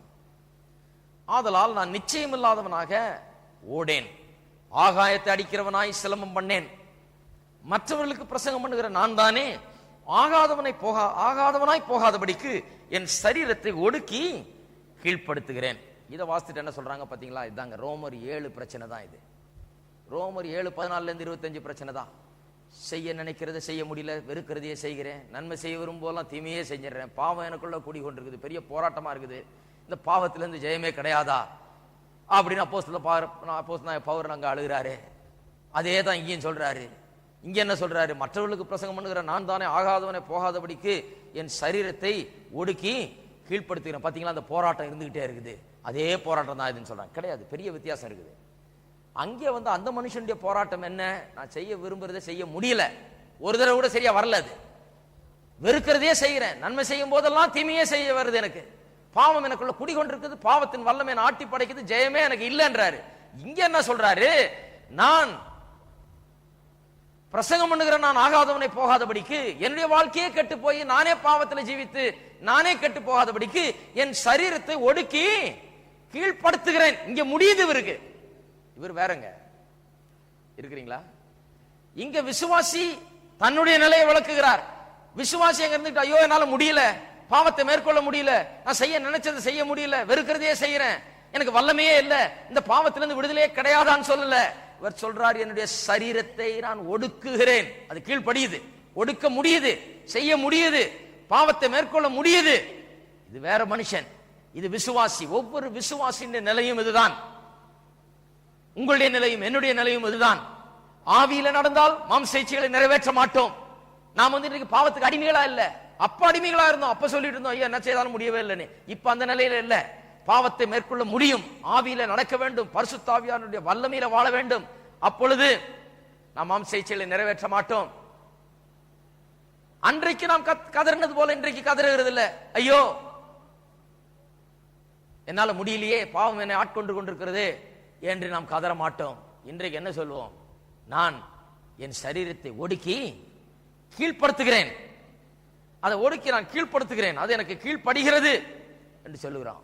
அங்கே நான் கீழ்பட்டிருக்கிறேன் என்று சொல்றார். பாவத்துக்கு கீழ்பட்டிருக்கிறேன். விசுவாசிக்கும் அவிசுவாசிக்கும் வித்தியாசம் இதுதான். அவிசுவாசி பாவத்துக்கு கீழ்பட்டிருக்கிறான் என்பதை உணர்கிறான். ஆனா விசுவாசி நான் பாவ சரீரத்தை, மாம்சீக எண்ணங்களை, பாவத்தின் எண்ணங்களையும் சிந்தைகளையும் கீழ்ப்படுத்தக்கூடிய நிலையிலே இருக்கிறான். The unbeliever without Christ is in no position to take authority over his sin and have any authority and power over his sin. The believer is in complete control of himself. என்னால முடியும்னு சொல்றார். இதுதான் வித்தியாசம். போட்டு குழப்பிடக்கூடாது. விசுவாசியா அவிசுவாசியாக்கி அவிசுவாசியா விசுவாசியா ஆகி அப்படிதான் இருக்கு பாருங்க உலகம். இன்னைக்கு அவிசுவாசி என்ன சொல்லிட்டு போறான்? எனக்குள்ள எங்க பாருங்க, நான் மோட்சம் போயிடுவேன், மோட்சம் எனக்கு இருக்குது, நான் எவ்வளவு புண்ணியம் செய்திருக்கிறேன், நான் மோட்சம் போவேன்றான். விசுவாசி எனக்கு ஏது மோட்சம், நான் போவேனோ போக மாட்டேனோ, நான் அங்க இருப்பேனோ இங்க இருப்பேனோ, எனக்கு மோட்சம் உண்டா இல்லையா எனக்கு ஒன்றும் தெரியலன்னு தெரியறான். உலகம் பாருங்க எப்படி இருக்குன்னு. விசுவாசிக்கு சத்தியம் வழங்காதனால தான் அந்த நிச்சயமற்ற நிலை. சத்தியம் வழங்காதனால நான் போவேனா போக மாட்டேனோ தெரியல. ஒருவர் போவார், ஒருவர் கைவிடப்படுவார். விசுவாசிக்கு இருக்கிற சந்தேகம் எல்லாம் நான் தான் கைவிடப்படுறவனா அப்படின்னு யோசிச்சுக்கிட்டே காலத்தை கழிச்சிட்டு இருக்கிறாங்க. நிச்சயமே தாங்க யார், தங்களுடைய நிலை என்ன, பாவத்துக்கு தங்களுக்கு என்ன சம்பந்தம், எப்படி இன்றைக்கு தங்களுடைய நிலை மாறி இருக்குது. இன்றைக்கு பாவத்துக்கு அடிமை இல்லை, பாவத்தின் மேல அதிகாரம் செலுத்தக்கூடியவர்களா இருக்கிறோம். நம்முடைய சரீரத்தை ஒடுக்கி கீழ்ப்படுத்தக்கூடிய நிலையில இருக்கிறோம். நாம் கீழ்ப்படுத்தினால் அது கீழ்ப்படும். ரோமர் 7 அப்படி கிடையாது. கீழ்ப்படுத்தி பார்க்கிறேன் முடியல என்றாரு. அதுக்கு இதுக்கும் ஏணி வச்சாலே எட்டாது. இது விசுவாசியினுடைய நிலை. இவர் சொல்றார், நான் கீழ்ப்படுத்துறேன், நான் தினந்தோறும் கீழ்ப்படுத்தி கொண்டிருக்கிறேன், நான் கெட்டு போகாதபடிக்கு, பிரசங்கம் பண்ணுகிற நானே வீணா போகாதபடிக்கு ஒவ்வொரு நாளும் பாவத்தை ஜெயித்து கொண்டு வருகிறேன் என்று சொல்லுகிறார். ரோமர் 7 சொல்றாரு ஜெயிக்க முடியாத நிலையில இருக்கிறேன். ரெண்டும் வேற வேற ஆளை பற்றி பேசுது. ரோமர் 7 ரட்சிக்கப்படாத மனுஷன் ரட்சிப்பை பெற்றுக்கொள்ளுகிற அந்த நேரத்தில் பெற்றுக்கொள்ளுகிற நிலைக்கு வந்திருக்கிறார். இன்னும் ரட்சிக்கப்படல. தனக்குள்ள இருக்கிற பாவத்தின் வல்லமே அதிகமாக உணர்கிறார். தன்னால தேவனுடைய கற்பனையின்படி செய்ய முடியல என்பதை உணர்ந்து அவர் கதறுகிறார். முடியலையே, செய்ய வேணும்னு நினைக்கிற பரிசேயன் பாருங்க. பரிசேயன் லெட்டர் படி செய்யணும்னு பார்க்கிறார், கரெக்டா அதன்படி நடந்து கொள்ளணும்னு பார்க்கிறார். ஆனா என்னால முடியல, பாவத்தின் வல்லமை அவ்வளவா மேற்கொள்ளுது என்று சொல்லுகிறார். அடுத்த வசனம் பார்ப்போம். எபேசியர் 6:12. இது ரொம்ப சுலபம். எபேசியர் 6:12. ஏனெனில் மாம்சத்தோடும் இரத்தத்தோடும் அல்ல, துரைத்தனங்களோடும் அதிகாரங்களோடும் இப்பிரபஞ்சத்தின் அந்தகார லோகாதிபதிகளோடும் வானமண்டலங்களில் உள்ள பொல்லாத ஆவிகளின் சேனைகளோடும் நமக்கு போராட்டம் உண்டு. நிறைய பேர் இதை வாசித்துட்டு என்ன சொல்றாங்க? இதே போராட்டம் தாங்க ரோமர் 7. என்ன போராட்டம்? இங்க எபேசியர் 6 பாவத்தினோடு போராட்டம்னு சொல்லல. எதனோட போராட்டமா? பிசாசின் வல்லமைகளோடு, பிசாசின் அதிகாரங்களோடு, அந்தகார லோகாதிபதிகளோடு ஏற்படுகிற போராட்டத்தை குறித்து இங்கே சொல்லப்பட்டிருக்கிறது. இங்கே பாவத்துக்கு எதிராக உள்ளே குடிகொண்டிருக்கிற பாவத்தை எதிர்த்து போராடுகிற ஒரு போராட்டத்தை குறித்து இங்கே சொல்லவில்லை. நன்றாக கவனிக்க வேண்டும். அது மட்டுமல்லாமல் இந்த பிசாசுக்கு எதிரான போராட்டத்திலேயும், பிசாசுக்கு எதிரான போராட்டம்னு ஒண்ணு நிறைய பேர் பாருங்க, இந்த போராட்டத்தில் நான் ஜெயிக்கவே முடியாது, அவ்வளவுதான், பிசாசுக்கு எதிராக போராட்டம் இருக்க கிடையாது. பாருங்க, இந்த போராட்டத்திலேயும் நாம் தேவனுடைய சர்வாயுத வர்க்கத்தை தரித்து கொண்டால், அவர் நமக்காக வைத்திருக்கிற அந்த ஆயுதங்களை தரித்து கொண்டு ஜெயத்தை எப்படி எடுக்கிறது என்று தான் பேசியிருக்கு. விசுவாசி எந்த நிலையில இருக்கிறான்? ஜெயத்தை எடுக்கக்கூடிய நிலையில இருக்கிறான், ஜெயத்தை பெற்றுக்கொள்ளக்கூடிய நிலையில இருக்கிறான். அதுதான் உங்களுடைய நிலையும் என்னுடைய நிலையும். பிசாசம் வந்துட்டான், ஐயோ எனக்கு ஜெயம் இல்லை. அந்த காலத்துல சாட்சி சொல்லுவாங்க பாருங்க, பக்தி விருத்திக்காக சாட்சி சொல்லுவாங்கன்னு பேரு. பக்தி விருத்தியே இல்லாத சாட்சியா இருக்கும். சாட்சி என்ன? பிசாசு என்ன துரத்திக்கிட்டே இருக்கிறாங்க, பிசாசு எனக்கு கொடுக்காத தொல்லை இல்லை, இந்த போராட்டத்தில் நான் சிக்கி தவித்து கொண்டிருக்கிறேன், இப்படிதான் இருக்கும். விசுவாசி சத்தியம் விளங்காத விசுவாசி. என்ன விசுவாசி? பிசாசு போராடுறான், இந்த பிசாசு கிட்ட சிக்கி நான் தவிக்கிறேனாக்கும், நான் இவ்வளவா பாடுபட்டு இருக்கிறேனாக்கும், இந்த பிசாசு என்ன விட மாட்டேங்கிறானாக்கும், இவனுக்கு முன்னால நான் ரொம்ப வல்லமையற்றவனா இருக்கிறேனாக்கும், இப்படியே தான் சாட்சி இருக்கும். அந்த சாட்சியை தான் வேணான்ட்டேன் நான். அந்த மாதிரி சாட்சியே வேணாம். சாட்சி சொன்னா ஒழுங்கா இருக்கணும், கரெக்டா பக்தி விருத்தி உண்டு பண்ணுகிற சாட்சியா இருக்கணும், வேத வசனத்துக்கு ஒத்த சாட்சியா இருக்கணும், வெறும் நம்முடைய அனுபவங்கள் அல்ல, தேவ வசனத்தோடு ஒத்து போகிற அனுபவங்களை தான் நாம் உறுதிப்படுத்தணும். அதைத்தான் பேசணும். அனுபவம் நல்லது, அது தேவனுடைய வார்த்தையோடு ஒத்து போகிறதா, தேவனுடைய வார்த்தை சொல்லுகிறதா உங்களுடைய அனுபவமா மாறி இருக்கா, அதை சாட்சியா சொல்லுங்கள். பக்தி விருத்தி உண்டாக அநேகரதை கேட்கும் போது கர்த்தருக்கு ஸ்தோத்திரம், பாரு எப்படி இருந்தாரு, இன்னைக்கு எப்படி இருக்காரு, கர்த்தருடைய வார்த்தை எப்படி அவருக்குள்ள வேலை செய்திருக்கு, மாறி இருக்காருன்னு சொல்லுவாங்க. இல்லைன்னா அந்த சாட்சியை சொல்லி வேஸ்ட், நேரம் தான் வேஸ்ட். அதை விட பிரசங்கம் பண்ணிட்டு போலாம்.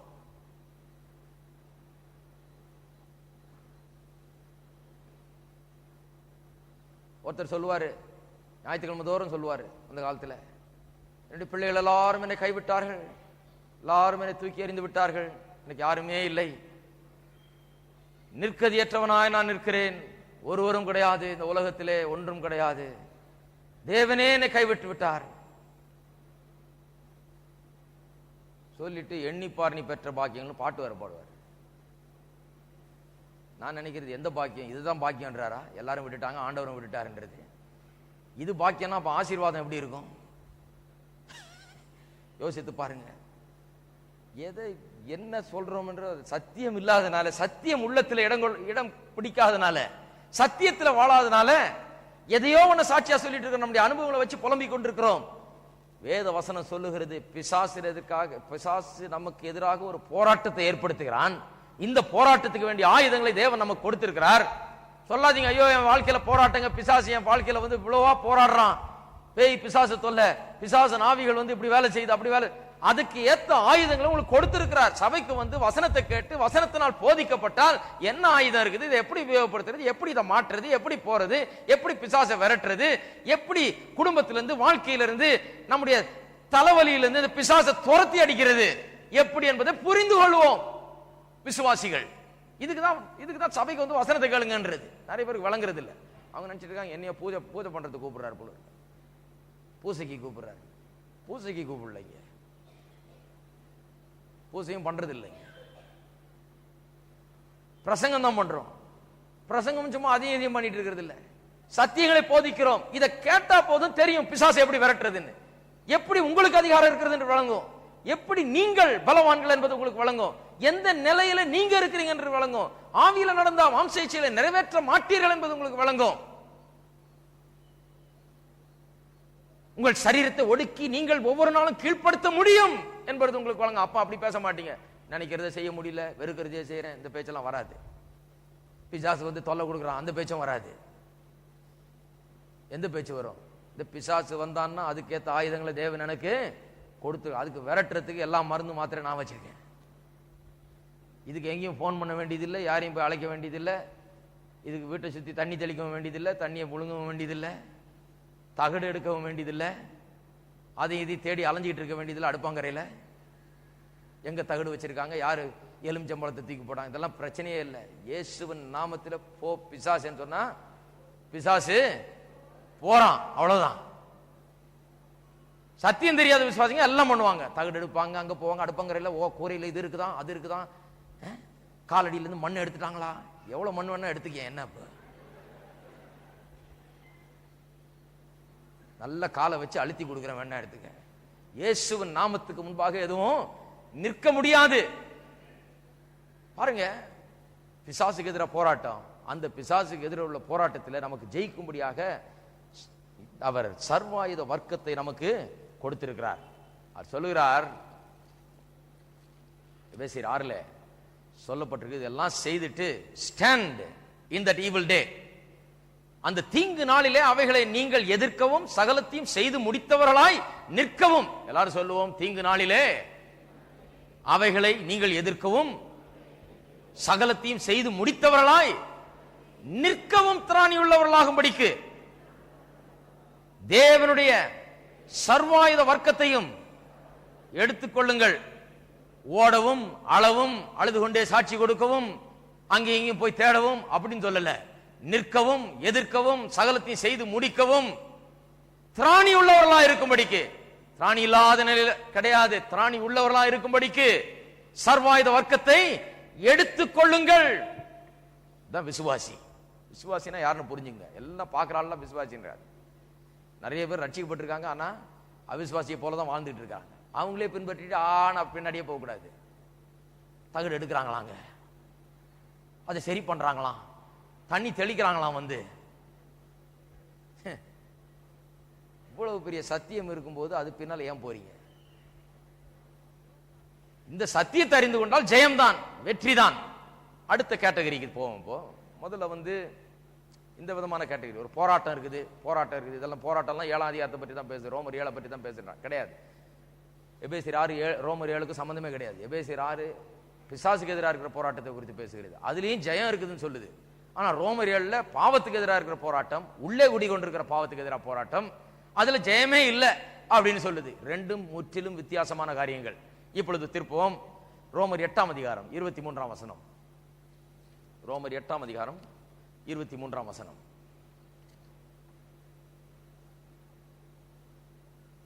அதுவும் அல்லாமல் ஆவியின் முதற் பலனை பெற்ற நாமும் கூட நம்முடைய சரீர மீட்பாகிய புத்திர சுவிகாரம் வருவதற்கு காத்திருந்து நமக்குள்ளே தவிக்கிறோம். இந்த தவிக்கிறோம், groaning, mourning, இந்த வார்த்தைகள்லாம் வருது பாருங்க. தவிக்கிறோம் என்ற வார்த்தைலாம் வருது. வந்த உடனே என்ன சொல்றாங்க? அந்த தவிப்பு தாங்க அங்க ரோமர் 7 இருக்குது. தவிக்கிறார் பாவம். அதே தவிப்பு தான் 8ஆம் அதிகாரத்திலும் இருக்குது. அதே தவிப்பு தான் அங்கேயும் இருக்குது. 1 கொரிந்தியர்ல இருக்குது. அதே தவிப்பு தான் கலாத்தியர் 5லயும் இருக்குது. அதே தவிப்பு தான் இதுல கிடையாது. இந்த தவிப்புக்கும் ரோமர் 7 அவர் சொல்லுகிற நிலைக்கும் முற்றிலும் வித்தியாசம் இருக்கிறது. இந்த தவிப்பு எதை குறித்து சொல்லுகிறார்? புத்திர சுவிகாரம் வருவதற்கு காத்திருந்து நமக்குள்ளே தவிக்கிறோம் என்று சொல்லுகிறார். இது ரோமர் 7 சொல்லப்பட்டிருக்கிற அதே தவிப்பா? பாவம் எனக்குள்ள குடிகொண்டிருக்கிறது, செய்ய விரும்புகிறதை செய்ய முடியவில்லை, வெறுக்கிறதையே செய்கிறேன், நன்மை செய்யும் போதெல்லாம் நினைக்கும் போதெல்லாம் தீமையே செஞ்சிடறேன், இந்த பாவத்திலிருந்து எனக்கு விடுதலையே இல்லை, மேற்கொள்ளவே முடியல, எனக்கு வல்லமையே இல்லை, அந்த தவிப்பா இது? கிடையாது. இது வேற தவிப்பு. பாருங்க, இங்கே அப்போஸ்தலனாகிய பவுல் உள்ளே குடிகொண்டிருக்கிற பாவத்திலே மனுஷன் சிக்கிக்கொண்டு உள்ளே குடிகொண்டிருக்கிற பாவத்து நிமித்தமாக அவன் தவிக்கிறதை குறித்து பேசவில்லை. இங்கே உலகத்தில் இருக்கிற பாவத்து நிமித்தமாக விசுவாசி தவித்து காத்து கொண்டிருக்கிறானாம். எதுக்கு? உலகத்தில் மீட்பு உண்டாகிறதுக்கு, இந்த பூமி மாற்றப்படும்படியாக, இந்த மரம் செடி கொடிகள் எல்லாம் கூட மீட்கப்படும்படியாக, இந்த பூமியில் இருக்கிற சாபம் நீங்கும்படியாக. பாருங்க, மனுஷன் பாவம் செய்த போது மனுஷன் மட்டும் சாபத்துக்குள்ளாகல, மனுஷன் மட்டும் விழுந்து போகவில்லை, இந்த உலகமே ஒரு சாபத்துக்குள்ளாயிடுது. சாப உலகத்துல தான் வாழ்ந்து கொண்டு வருகிறோம். இப்போ சாப நிலையில தான் இருக்குது. தேவனா முள்ளையும் புதரையும் சிருஷ்டித்தார் நினைக்கிறீங்க? கிடையாது. முள்ளு புதரெல்லாம் கிடையவே கிடையாது. ஏதேன் தோட்டத்தில் பார்த்து நடந்து வா, முள்ளு குத்திர போது, அதெல்லாம் கிடையவே கிடையாது. முள்ளு புதர் எப்ப வந்தது? மனுஷன் பாவம் செய்த பிறகுதான் முள்ளு புதரெல்லாம் வளர ஆரம்பிச்சு. அதுக்கு முன்னால எதை விதைச்சோமோ அது மட்டும்தான் வளரும். நல்ல காரியங்கள் மட்டும்தான் வளர்ந்து கொண்டிருந்தது, நல்லவை மட்டும்தான் நடந்து கொண்டிருந்தது. ஏதேன் தோட்டத்தில் கர்த்தர் உண்டாக்கின உலகம் வெறும் நல்லதை மட்டுமே உற்பத்தி பண்ணி கொண்டிருந்தது. மனுஷன் எந்த நேரத்தில் பாவம் செய்தானோ அப்பவே முள்ளுகள் எல்லாம் தாராளமா வளர ஆரம்பிச்சு. இப்ப பாருங்க, முள்ளுக்கு விதைக்கவே வேண்டியதில்லை, சும்மா விட்டா போதும் அது வளர்ந்துரும். சும்மா விட்டா போதும் அது வளர்ந்துரும். நல்லதை விதைக்கிறதுக்கு இதை விதைச்சு இதை பாதுகாத்து வர்ற முள்ளெல்லாம் வெட்டி தள்ளி இதை சோக் பண்ணிடாதபடி, இதை ஒண்ணும் இல்லாம ஆக்காதபடி பாதுகாக்க வேண்டியதா இருக்குது. இவ்வளவு வேலை செய்ய வேண்டியது இருக்கு. ஏன் ஆண்டவரே, ஏன் இன்றைக்கு முள்ளெல்லாம் செய்தீர்? இந்த முள்ளு இல்லாம இருந்தா எவ்வளவு பெரிய வேலை குறைவா இருக்கும். என்ன இப்படி வளர்ந்து கிடக்குது ஆண்டவர்? என்ன ஆண்டவர் அதை செய்யல. மனுஷனுடைய பாவம் இப்படிப்பட்ட சாபத்தை உலகத்தில் கொண்டு வந்து சாப உலகமாக இது இருக்கிறது. இந்த சாப உலகத்தில் நாம் வாழ்ந்து கொண்டிருக்கிறோம். ஆகையாலே பலவிதமான தீமைகளை அனுபவிக்கிறோம். இந்த உலகத்திலே சாவு இருக்கிறது. இந்த சாவு இந்த சாபத்தின் ஒரு பகுதி. இந்த உலகத்தில் வியாதி இருக்கிறது. இந்த வியாதி ஒரு சாபத்தின் ஒரு பகுதி. இந்த உலகத்தில் பலவிதமான கேடுகள் இருக்கிறது. இது இந்த சாபத்தில் ஒரு பகுதி.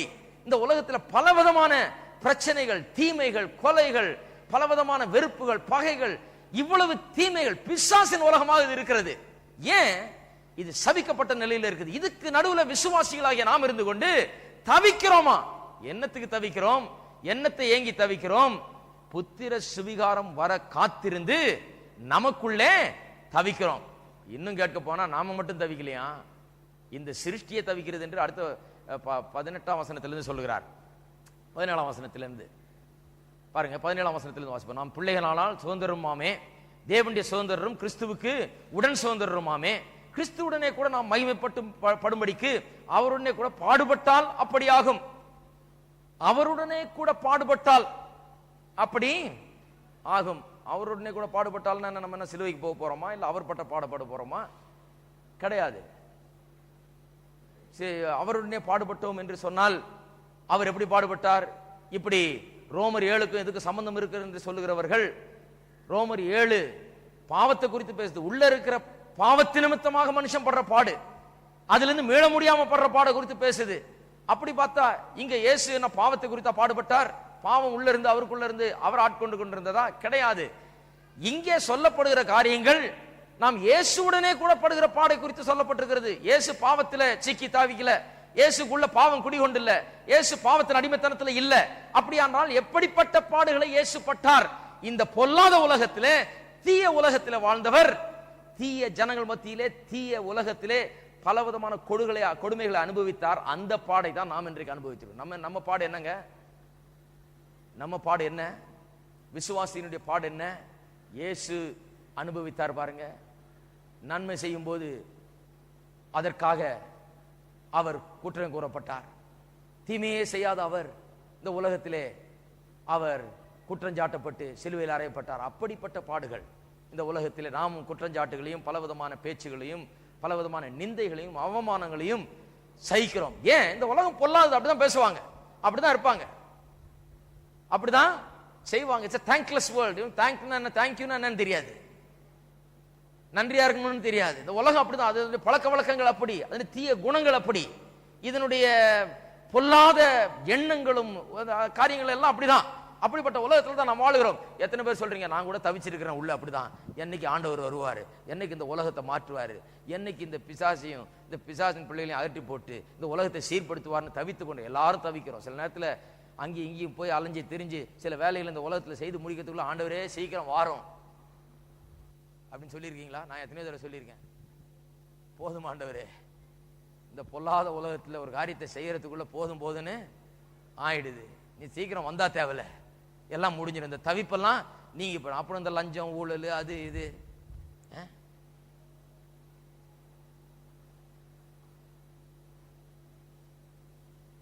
எல்லா ஊழலும் மாட்டு தீவனத்தில் ஆரம்பிச்சு ராக்கெட் வரைக்கும் போகுது, எல்லாம் நீங்கும். இதெல்லாம் மாறுமா? இதெல்லாம் போயிடுமா? மீட்பு இந்த உலகத்துக்கு உண்டாகிற வரைக்கும் இந்த உலகத்துல பாவம் இருக்குது. இந்த உலகத்துல பாவம் இருக்கு. எனக்குள்ள பாவம் குடிகொண்டு இல்ல, நான் கிறிஸ்துவுக்காக வாழுகிறேன், நான் ஆவியானவர் எனக்குள்ள வாசப்படுகிறார். ஆனா இந்த உலகத்துல நான் இருக்கிறேனே, ஆகையால் இந்த உலகத்துல பாவ உலகத்துல வாழ வேண்டியதா இருக்குது, இந்த தீமைகளை சந்திக்க வேண்டியதா இருக்கிறது. ஆகையால் எனக்குள்ள தவித்துக் கொண்டிருக்கிறேன். நான் மட்டும் இல்ல, சிருஷ்டிப்பே தவிக்கிறதா. பாருங்க 18ஆம் வசனம், ஆதலால் இக்காலத்து பாடுகள் இனி நம்மிடத்தில் வெளிப்படும்படி மகிமைக்கு ஒப்பிடத்தக்கவைகள் அல்ல வென்று எண்ணுகிறேன். மேலும் தேவனுடைய புத்திரர் வெளிப்படுவதற்கு சிருஷ்டியானது மிகுந்த ஆவலோட காத்து கொண்டிருக்கிறது. இந்த பூமிக்கே தாங்களே அந்த சாபம், இந்த பூமியை தவித்துக் கொண்டிருக்கிறதா. ஐயா, எப்ப வரப்போகுது மீட்பு? எப்போ இந்த முள்ளு இதெல்லாம் வளராம நிக்க போகுது? எப்போ இந்த பூமி சீர்பட போகிறது? எப்பொழுது இந்த பூமி சாபத்திலிருந்து விடுபட போகிறது என்று இந்த சிருஷ்டி காத்து கொண்டிருக்கிறது. எல்லா ஆடு மாடுகள் மிருகங்கள்லாம் காத்துக்கிட்டு இருக்குது. எதுக்கு? பாவத்திலிருந்து விடுதலை ஆகிறதுக்கு இல்ல. நாய்கள் ஆடு மாடுகள்லாம் பாவத்திலிருந்து விடுதலை ஆகிறதுக்கு காத்துட்டு இருக்குது. நாம ரோமர் 8:23 பாவத்திலிருந்து விடுதலை இல்லாத நிலையில தவிக்கிற மனுஷனுடைய நிலைன்னு சொன்னோம்னா சிருஷ்டியே தவிச்சு கொண்டிருக்கிறது. அப்ப அது எதுல தவிச்சிட்டு இருக்குது? மாடுகள்லாம் பாவம் உள்ளே குடிகொண்டிருக்கிற பாவம். நான் செய்ய முடியறத செய்ய வேண்டியதை செய்யாம வெறுக்கிறத செய்யறேன் மாடு சொல்லிட்டு இருக்கு. கிடையாது, இது வேற விதமான தவிப்பு. ஆடு மாடுகள் எல்லாம், மரம் செடி கொடிகள், நதிகள், கடல்கள், வானம் பூமி எல்லாம் தவித்து கொண்டிருக்கிறது. இந்த சாபத்திலிருந்து எப்போ மீளுவோம், இந்த அவல நிலையிலிருந்து எப்பொழுது மீட்பு என்று தவித்து ஏங்கிக் கொண்டிருக்கிறது. அது வேற விதமான தவிப்பு. அந்த தவிப்பு நமக்குள்ளேயும் இருக்கிறது. இந்த தீய உலகத்திலே, இந்த கேடுகள் நிறைந்த உலகத்திலிருந்து எப்பொழுது விடுபடுவோம்? எப்போ விடுபடுவோம்? இந்த பூமிக்கு மீட்பு உண்டாகும் போது விடுபடுவோம். அப்பொழுது வியாதி இருக்காது, நோய் இருக்காது, சாவு இருக்காது, ஒன்று இருக்காது, தீமைகள் ஒன்றும் இருக்காது.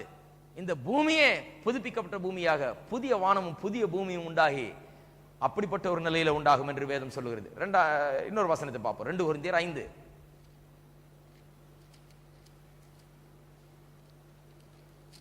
2 கொரிந்தியர் 5 1ஆம் வசனத்திலிருந்து. இதுவும் ரோமர் 7 பற்றி தான் பேசுதுன்றாங்க. அங்க ரோமர் 7 உள்ளே குடிகொண்டிருக்கிற பாவத்திலிருந்து விடுதலை ஆக முடியாம, செய்ய விரும்புறதை செய்ய முடியாம தவிக்கிற ஒரு மனுஷனை குறித்து பேசுகிறார். இதை எடுத்துக்கொண்டு என்ன சொல்றாங்க? 2 கொரிந்தியர் 5 பார்த்தா பவுல் அதை தான் பேசுறாருன்றாங்க. வாசிப்போம். பூமிக்குரிய கூடாரமாகிய நம்முடைய வீடு அழிந்து போனாலும் தேவனால் கட்டப்பட்ட கைவேலை இல்லாத நித்திய வீடு பரலோகத்திலே நமக்கு உண்டென்று அறிந்திருக்கிறோம். ஏனெனில் இந்த கூடாரத்திலே நாம் தவித்து, இங்கேயும் பாருங்க தவிக்கிறார், அதை தான் சொல்றாங்க. அதே தவிப்பு தாங்க. எந்த தவிப்பு? உள்ள பாவம் குடிகொண்டிருக்குது, செய்ய விரும்புறது செய்ய முடியல, வெறுக்கிறத செய்யற தவிப்பு கிடையாது. இது வேற தவிப்பு பாருங்க. ஏனெனில் இந்த கூடாரத்திலே நாம் தவித்து நம்முடைய பரம வாசஸ்தலத்தை தரித்துக் கொள்ள மிகவும் வாஞ்சை உள்ளவர்களாய் இருக்கிறோம். தரித்துக் கொண்டவர்களானால் நிர்வாணிகளாய் காணப்பட மாட்டோம். இந்த கூடாரத்தில் இருக்கிற நாம் பாரஞ்சுமந்து தவிக்கிறோம் எல்லாம் சொல்றாங்க. இந்த பாரஞ்சுமந்து தவிக்கிறது என்று இந்த பாவ பாரத்தை தான் சுமந்து தவிச்சிட்டு இருக்கோம். விசுவாசியான பிறகு கூட இந்த பாவ பாரம் நீங்கிறது இல்ல. இந்த பாவத்துக்கு அடிமையா தான் இருக்கிறேன், இந்த பாவத்தில் சிக்கி தவித்துக் கொண்டிருக்கிறேன், பாரஞ்சுமந்து தவிக்கிறேன் சொல்கிறார்கள். இந்த போர்வையை களைந்து போட வேண்டும் என்று விரும்பாமல் மரணமானது ஜீவனாலே விழுங்கப்படுவதற்காக போர்வை தரித்தவர்களாக இருக்க வேண்டும் என்று விரும்புகிறோம். இது ரோமர் 7 இருக்கிற தவிப்பா இல்ல இது வேற விதமான தவிப்பா? ரோமர் 7 உள்ளே பாவம் குடிகொண்டிருக்கிறது, ஆளை விட மாட்டேங்குது. ரட்சிக்கப்படுறதுக்கு சற்று முன்பாக ஒரு மனுஷன் அதை குறித்து சொல்றான், எனக்குள்ள பாவம் பிடிச்சு ஆட்டி படைக்குது, இந்த சக்தி கீழே இதனுடைய வல்லமைக்கு கீழே மாட்டிக்கிட்டு இருக்கிறேன், என்னால ஒன்னும் செய்ய முடியல, செய்ய விரும்புறேன் செய்ய முடியல, முயற்சி எடுக்கிறேன் செய்ய முடியல, முயற்சி எடுக்கும் போதெல்லாம் தவறிடுறேன், முயற்சி எடுக்கும் போதெல்லாம் தோல்விதான், தோல்வி தோல்வி தோல்வி அப்படிங்கிறாரு. ஆனா இங்க என்ன சொல்றாரு? இங்க வேற, இங்க ஏற்படுகிற தவிப்பு, இந்த பாரம் சுமந்து தவிக்கிறது, இதெல்லாம் முற்றிலும் வேற வேற வேறு காரியங்கள். இது என்ன? இந்த மாம்ச சரீரத்திலிருந்து என்றைக்கு விடுதலை பார்க்க போகிறேன்? இந்த சரீரத்தின் நிலை இன்றைக்கு இப்படி இருக்குது, இதுல இருந்து நான் எப்பொழுது விடுதலை ஆகி இந்த வீடு அழிந்து போய் தேவனால் கட்டப்பட்ட கைவேலை இல்லாத நித்திய வீடு அதற்குள்ளாக எப்ப நுழைய போகிறேன் என்கிற தவிப்பு நமக்குள்ள இருக்கிறது.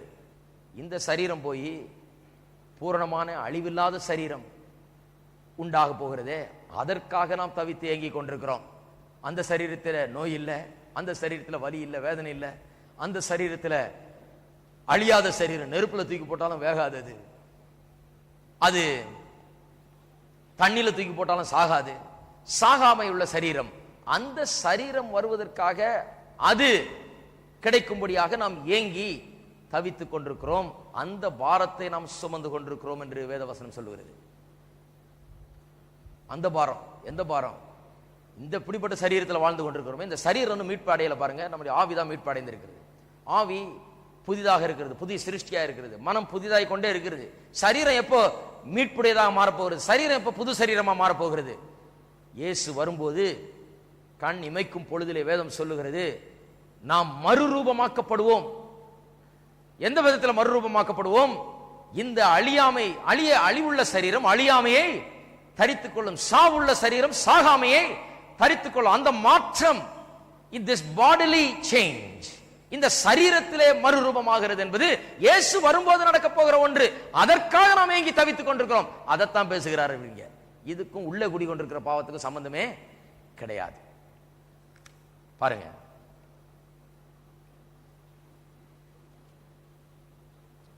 அதை நாம் தெளிவாக புரிந்து கொள்ள வேண்டும். இதனுடைய கான்டெக்ஸ்ட் 2 கொரிந்தியர் 4ஆம் அதிகாரத்திலே ஆரம்பிக்குது. 4ஆம் அதிகாரத்தில் 7ஆம் வசனத்திலிருந்து ஆரம்பிக்குது. அதை சொல்லிட்டே வந்துதான் 5ஆம் அதிகாரத்துக்கு வருகிறார். அதை பார்த்தா இது விளங்கிடும். 7ஆம் அதிகாரம் 7ஆம் வசனத்தை பாருங்க, 4:7, 2 கொரிந்தியர் 4:7. 5ஆம் அதிகாரத்தை வாசித்தோம், 4:7 வாசிக்கணும். ஆக்சுவலா இந்த மகத்துவம் உள்ள வல்லமை எங்களால் உண்டாயிராமல் தேவனால் உண்டாயிருக்கிறது என்று விளங்கும்படி இந்த பொக்கிஷத்தை மண் பாண்டங்களில் பெற்றிருக்கிறோம். நாங்கள் எப்பக்கத்திலும் நெருக்கப்பட்டும் ஒடுக்கப்படுகிறதில்லை, கலக்கமடைந்தும் மனமுறிவடைகிறதில்லை, துன்பப்படுத்தப்பட்டும் கைவிடப்படுகிறதில்லை, கீழே தள்ளப்பட்டும் மடிந்து போகிறதில்லை.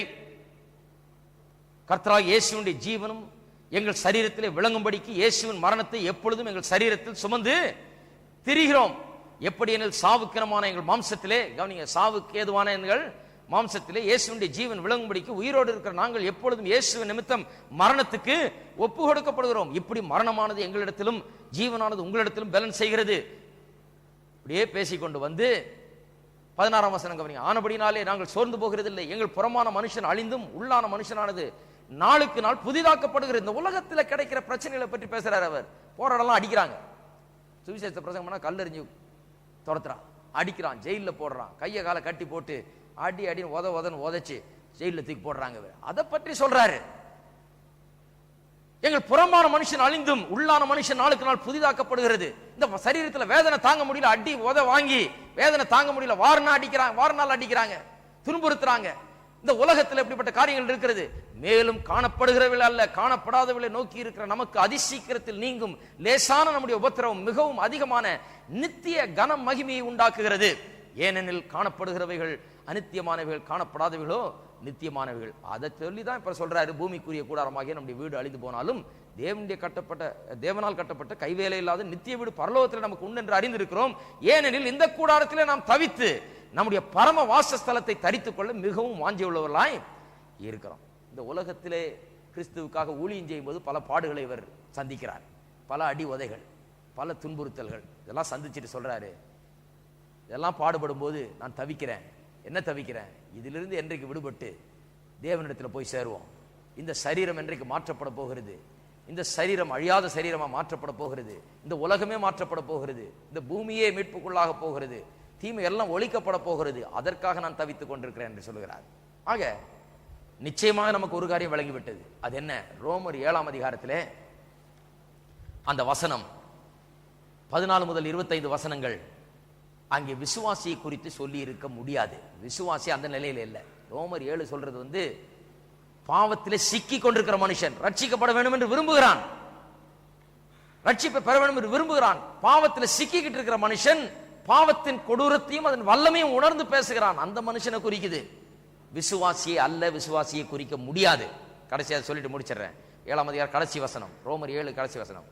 நம்முடைய கர்த்தராகிய இயேசு கிறிஸ்து மூலமாய் தேவனை ஸ்தோத்திரிக்கிறேன். அந்த வசனத்தை வாசித்த உடனே இப்படி நினைச்சிடக்கூடாது. செய்ய விரும்புகிறத செய்ய முடியல, வெறுக்கிறத செய்யறேன், நன்மை செய்யும் போதெல்லாம் செய்ய நினைக்கும் போதெல்லாம் தீமையை செஞ்சிடறேன், நம்முடைய கர்த்தராகிய இயேசுவுக்கு ஸ்தோத்திரம் அப்படின்னு நினைச்சிடக்கூடாது. அதுக்காக ஸ்தோத்திரம் பண்ணல.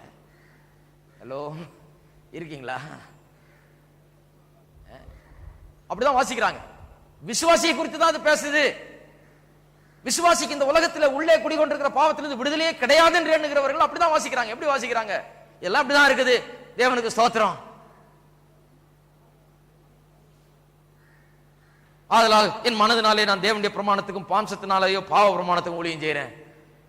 அப்படி கிடையாது. சொல்லிட்டே வர்றார், ஐயோ எனக்கு விடுதலை இல்லையே, இந்த பாவத்திலிருந்து எனக்கு எப்பொழுது விடுதலை? யார் என்னை விடுவிக்க முடியும்?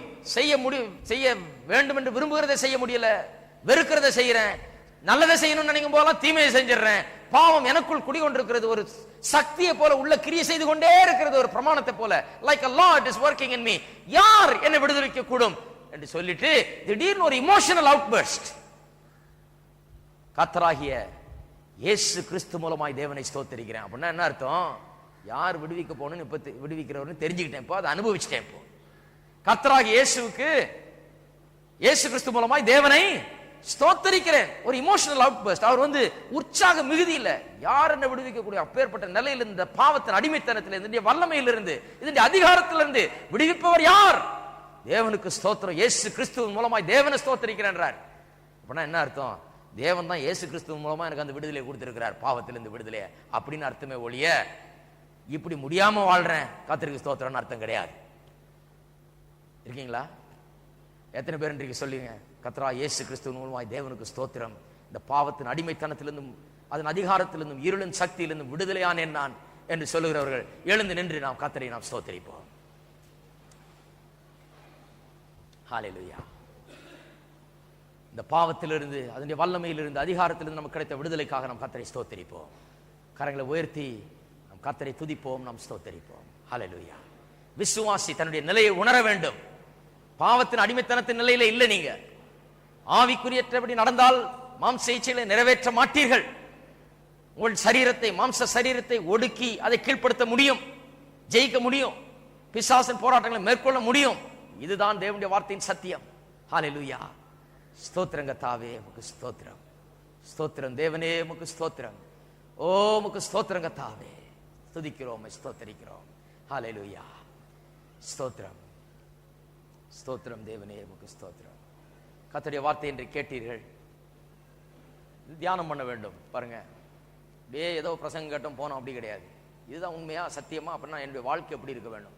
என்னுடைய நிலை இதுதானா? இதுதான் விசுவாசியா?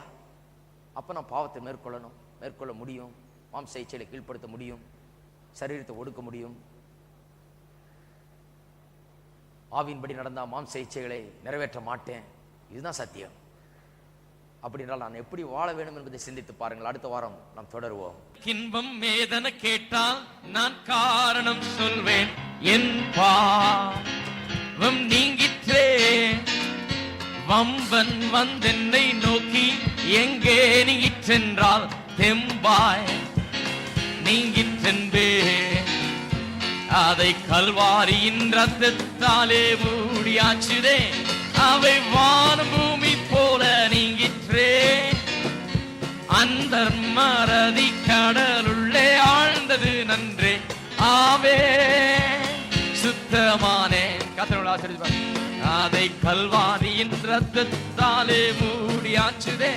அவை வானம் பூமி போல நீங்கிற்றே. அன்பர் மறதி கடலுள்ளே ஆழ்ந்தது நன்றே. ஆமே சுத்தமான